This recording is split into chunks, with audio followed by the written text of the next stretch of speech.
Good morning दोस्तों, स्वागत है आप सभी का आर्ट्स पाठशाला पर। मैं हूं आकाश मिश्रा। तो चलिए शुरू करते हैं हम आज की अपनी करंट अफेयर की क्लास, जिसमें हम अपने पहली सुर्खियां देखेंगे। इसरो का पीएसएलवी 662 मिशन।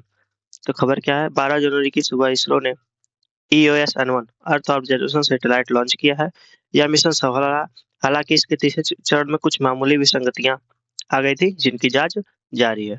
चलिए इससे रिलेटेड कुछ और जानकारी देख लेते हैं। इसरो की स्थापना कब हुई थी? 15 अगस्त 1969 को हुई थी। इसका मुख्यालय बेंगलुरु में है। पीएसएलवी को इसरो का वर्क हॉर्स भी कहा जाता है, क्योंकि इसकी सफलता दर बहुत अधिक है। भारत का पहला उपग्रह कौन है? तो भारत का पहला उपग्रह आर्यभट्ट है। 1975 में इसको लॉन्च किया गया था।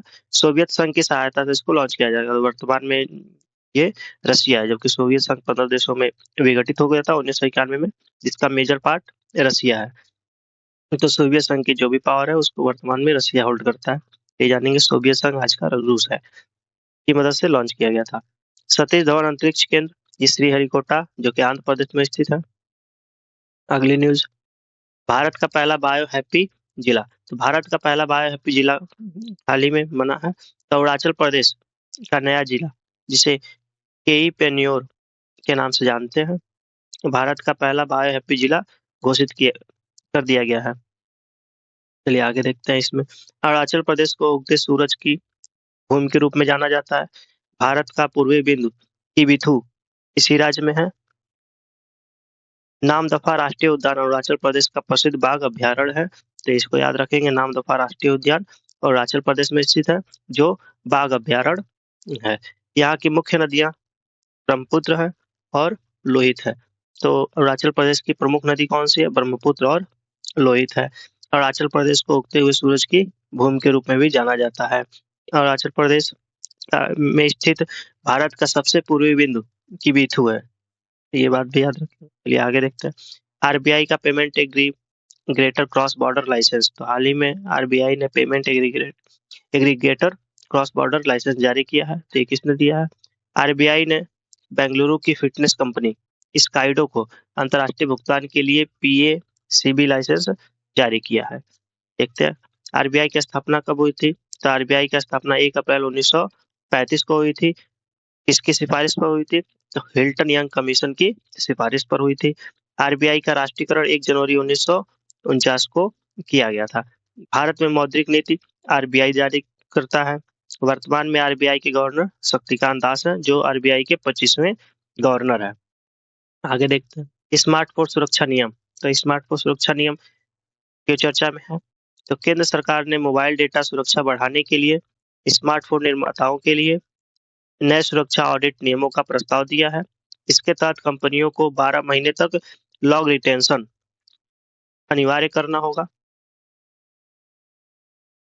वर्तमान में डेटा सुरक्षा को digital personal data protection DPDP act 2023 के तहत विनियमित किया जाता है। तो इसको आप लोग याद रखेंगे। भारत में डेटा सुरक्षा को डीपीडीटी की एक्ट के तहत विनियमित किया जाता है। सीईआरटी इन भारत की राष्ट्रीय नोडल एजेंसी है, जो साइबर सुरक्षा और खतरों से निपटती है। तो भारत में साइबर सुरक्षा खतरों से निपटने के लिए कौन सी एजेंसी है? तो कैट इन एजेंसी है। आईटी अधिनियम 2000 भारत में इलेक्ट्रॉनिक कॉमर्स और साइबर अपराधों का मुख्य कानून है।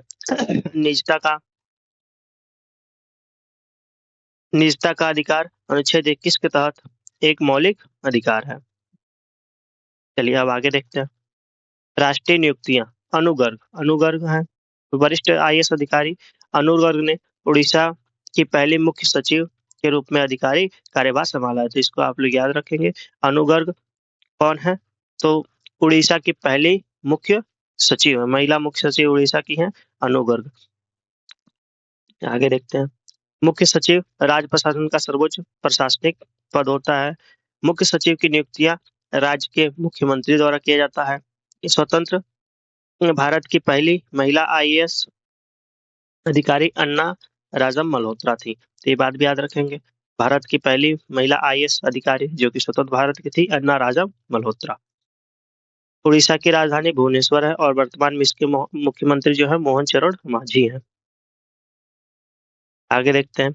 एमपीए टीजीएम का सफल परीक्षण। तो डीआरडीओ ने महाराष्ट्र के रेंज में man portable anti tank guided missile का सफल परीक्षण किया है। यह मिसाइल फायर एंड फॉरगेट, दागो और भूल जाओ तकनीक पर आधारित है। तो ध्यान से इसको रखेंगे।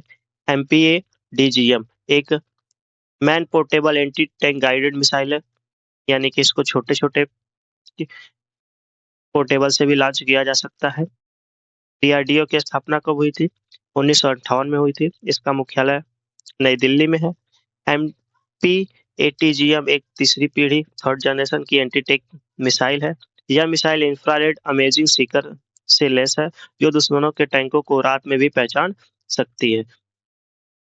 भारत के प्रसिद्ध एंटी टेक मिसाइल जो कि नाग है, इसका वजन अधिक होता है, जबकि एमपी एटीजीएम कंधे से दागी जा सकती है। तो भारत की एक पास एंटी टेक मिसाइल है, लेकिन इसका वजन अधिक है, इस वजह से इसको कैरी करना बहुत ही मुश्किल होता है। जबकि एमपीए टीजीएम जो है, इसको आसानी से कहीं भी एक जगह से दूसरी जगह ले जाया जा सकता है और उससे लॉन्च किया जा सकता है। तो चलिए अगले न्यूज देखते हैं। संयुक्त राष्ट्र यूएन पुरस्कार। तो हाल ही में एक भारतीय सैन्य अधिकारी को दक्षिण सूडान में लैंगिक समावेशी शांति स्थापना के लिए UN military gender advocate of the year के पुरस्कार से सम्मानित किया गया है। तो इसको याद रखेंगे, UN military gender advocate of the year.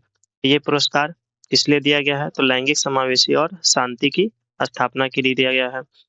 ये आगे इसे रिलेटेड कुछ वक्त समझते हैं। भारत संयुक्त राष्ट्र शांति मिशन में सैनिक भेजने वाला सबसे बड़ा योगदानकर्ता देश में से एक है।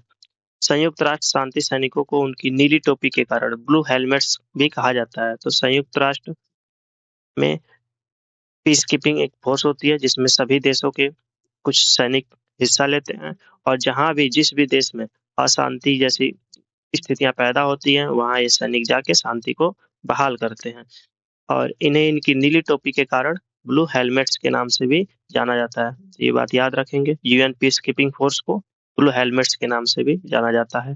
भारत ने 2007 में लाइबेरिया में पहली पूर्ण महिला शांति सेना की इकाई तैनात की थी। तो भारत में सबसे पहले 2007 में लाइबेरिया में पूर्ण महिला शांति सेना की इकाई तैनात की थी। संयुक्त राष्ट्र की स्थापना 14 अक्टूबर 1900 सॉरी संयुक्त राष्ट्र की स्थापना 24 अक्टूबर 1945 को हुई थी। अगली न्यूज देखते हैं। 30वां अंतर्राष्ट्रीय सौर गठबंधन आईएसए सम्मेलन, ये कब हुआ था? तो नई दिल्ली में तीसरा आईएसए क्षेत्रीय सम्मेलन का समापन हुआ है हाल ही में, जिसमें सौर ऊर्जा निवेश और अफ्रीका में ग्रिड एकीकरण पर चर्चा की गई है। तो आईएसए की शुरुआत कब हुई थी? तो आईएसए की शुरुआत भारत और फ्रांस ने 2015 में COP21 पेरिस के दौरान की थी, यानी कि COP21 पेरिस के दौरान की थी। इसका मुख्यालय गुरुग्राम हरियाणा में है। यह भारत में स्थित एकमात्र अंतर्राष्ट्रीय संगठन का मुख्यालय है, तो इसको याद रखेंगे। ये आईएसए का मुख्यालय कहाँ है? तो गुरुग्राम हरियाणा में है, और यह भारत में स्थित एकमात्र अंतर्राष्ट्रीय संगठन का मुख्यालय है। तो भारत में स्थित एकमात्र अंतर्राष्ट्रीय संगठन का मुख्यालय कहाँ है? तो गुरुग्राम में है। ये किसका मुख्यालय है? तो आईएसए का मुख्यालय है, अंतर्राष्ट्रीय सौर गठबंधन का मुख्यालय है। चलिए इसका लक्ष्य देखते हैं। तो आईएसए का लक्ष्य है one sun one earth one grid की अवधारणा को साकार करता है, यानी कि एक सूरज, एक दुनिया और एक ग्रिड। वर्तमान में दुनिया के 100 से अधिक देश इसके सदस्य बन चुके हैं, लेकिन हाल ही में अमेरिका यूएसए ने इस समूह से अपना किनारा कर लिया है, जो कि अब वो इस समूह का सदस्य नहीं है। चलिए आगे देखते हैं। क्वेश्चन कुछ हाल ही में चर्चा में रहा केई पेन्योर जिला, जिसे भारत का पहला बायो हैप्पी जिला बनने की दिशा में कार्य किया जा रहा है, किस राज्य में स्थित है? ऑप्शन है असम, सिक्किम, अरुणाचल प्रदेश, मेघालय। तो इसका आंसर है अरुणाचल प्रदेश। दूसरा, बेंगलुरु स्थित फिनटेक कंपनी स्काइडो को हाल ही में आरबीआई ने कौन सा लाइसेंस प्राप्त किया दिया है? तो पेमेंट ऑफ लाइसेंस दिया है, एनबीएफसी लाइसेंस दिया है, PACA payment aggregator cross border licence दिया है, यूनिवर्सल बैंकिंग लाइसेंस दिया है। तो ऑप्शन इसका सी है, PACB लाइसेंस यानी कि payment aggregator cross border licence दिया है। तो देख लेंगे इसका सही आंसर है PACB, payment aggregator cross border licence. इसके द्वारा अब इस बैंक से पेमेंट भारत के बाहर भी किए जा सकेंगे। चलिए आगे देखते हैं।